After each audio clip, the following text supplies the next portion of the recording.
سلام قشنگای من، امروز اومدم بهتون آموزش بدم که چجوری چسب لیف بزنی که دوامش 5 ساعت به بالا باشه. ما قبل اینکه چسب لیف رو بزنیم به یه پد الکلی، به یه تونر، به یه آبرسان نیاز داریم. اول با تونر همه جای صورتمون رو تمیز میکنیم. صورتتون رو با تونر تمیز کردین، مرحله دوم آبرسانه. به کل صورتتون اسپری میکنیم.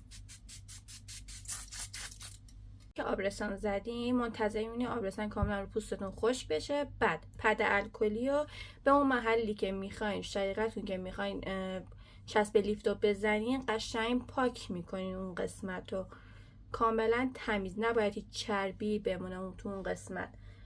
خب قبل از اینکه چسب رو بزنین اول میبینین که چسب رو باید کجا بزنین و نباید هیچ مویی زیر چسبتون باشه، وگرنه اون موقع باعث میشه که چسبتون بلند بشه. بعد اینکه چسبتون رو زدین دقیقا باید قرینه باشه، بالا پایین نباشه، وگرنه چشمتون قشنگ قرینه در نمیاد.